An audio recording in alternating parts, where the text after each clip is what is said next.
Guys, looking at A&M, what stands out about them from watching them on film?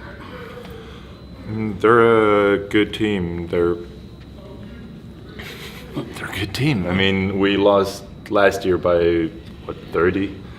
It was a bad loss, and we gotta go there and play our basketball and actually come out with a win this time. I don't think they have a lot of the same personnel. Is there anybody new that kind of stands out to you?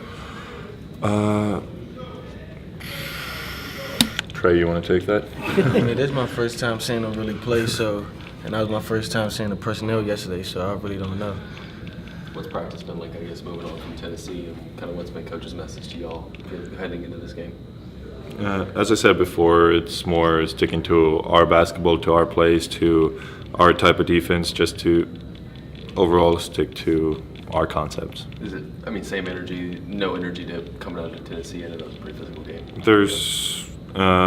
We can't just stop and take it easier because we lost to Tennessee or start letting our head down because of it. We gotta keep on working and need to come up with the wins in the future. Mike, Frank mentioned last night that with Evan's departure, it puts you a little bit in a kind of reserved small forward role every now and again. Yeah. How different is that for you as opposed to, that's kind of like what you did before you got here, right? So what's that like? Because you've played one way for a couple of years now. Do you go back to that for him? Yeah, it's different. The plays are like running the play at the 4 spot or the 5 spot is way different than running at the 3 spot.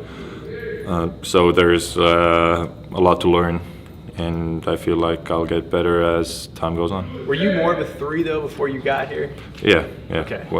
Way back I was. Do you remember? Can you pick up from that at all? Or? I was a skinny dude, weighing like 210 pounds ish. A year before coming to college.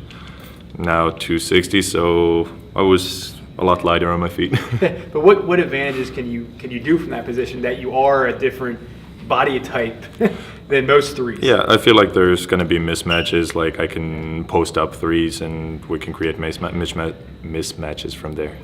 Like, what do you remember about Admiral Schofield your freshman year when you played him, and kind of how does Keyshawn remind you a little bit? They've talked a lot about that after the game. Yeah, I remember how Sin used to just wreck Schofield. Like my freshman year, we beat Tennessee pretty convincingly. Now it's pretty much the opposite of how Schofield goes against Keyshawn and technically teaches him. Right. And hopefully Keyshawn takes that and grows from that. Trey, I believe you guys are leading the conference in three-point shooting now. Obviously had 14 the other night. How difficult or easy is it to keep up that kind of run and being so hot from 3? No, you just gotta knock down your shots when you open and just take them with confidence. That's what Coach always tells us. Just when you got the open shot, just knock it down, step up. When you see that many go in during one game, how big does the rim look to you? I mean, and does that kind of permeate through the whole team? Yeah, I think so. Like, once somebody makes a couple shots, I think everybody else thinks they can make a couple shots. So I think that was definitely a big factor in the game, but we just couldn't get any stops. Do you think it's something that you guys got to depend on, the three-point shot, or is that just a nice thing to have alongside the regular game? I think that's just a nice thing to have because we got some shooters on the team. We also got big guys, and then we also got guys that can get to the rim. So I think we got everything. With that, Mike, if you take a lot of three-pointers like that as a rebounder, how tough is that to try to gauge where you're supposed to be? Because sometimes those three-pointers come out long. Yeah. Of course, it's tough chasing after long rebounds, and we got to keep the balance of throwing it inside, driving the ball, shooting three-pointers. Like, if we keep a good balance, I think we'll come out with a win. Mike, do you ever go back to the Mississippi State game and look at some things you did there over time and try to replicate that in some sense? Honestly, I haven't gone back to look at the game, but of course I tried to replicate some of it, like off of memory, and tried to work hard every game just to come out with a win again.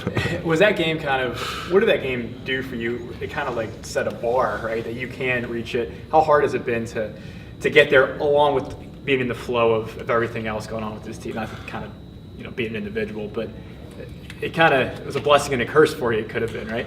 Yeah, I mean, of course, it was a blessing. We got the win, but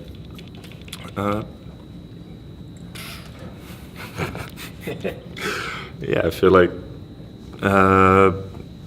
it was a great example of how like I'm capable of doing that, and I feel like I need to show that moving on. Do you guys look ahead at the next stretch, these last 7 of the regular season, and your place in the standings? Does that come into your minds at all? A little bit, but we try not to think about it because you just can't overlook anybody in this league because everybody's good. Even the last place team can be almost like the first top 4, so we can't look over anybody. Just gotta take it day by day. Trey, as a newcomer to this team, do you realize the benefit of finishing top 4 in the SEC and getting that double bye? Yeah, that's like any conference. Any conference that takes 7, 8 teams to the tournament, you try to finish in the top 4. I mean, we definitely want to finish there. We're right there at the top 4. We just got to keep it up and keep winning. Did either of you guys pay attention to Joe Lenardi and the bracketology and all that stuff for postseason? No, I haven't. I really don't. At home, I don't really watch sports. I like to take my mind off everything. I like watching comedy things, watching like little kid TV shows. I don't really like watching sports when I get home. What's your favorite? I really like watching this show called 85 South Shows with DC Young Fly, Chico Beans, and Carlos Miller. It's like a comedy show. Just to get my mind off things and just laugh. Do you watch that regularly? Yeah, every day. Okay. Yeah, every day. It's almost a new episode almost every day. Is that on? It's on YouTube. Okay. They travel like the different states and they just do a comedy show. And I watch Wildin' Out a lot too. Did you do this at Georgetown too, or is this something new? No, you picked up? the show just came out, but I always like DC Young Fly. And Chico Beans from DC, and I know him.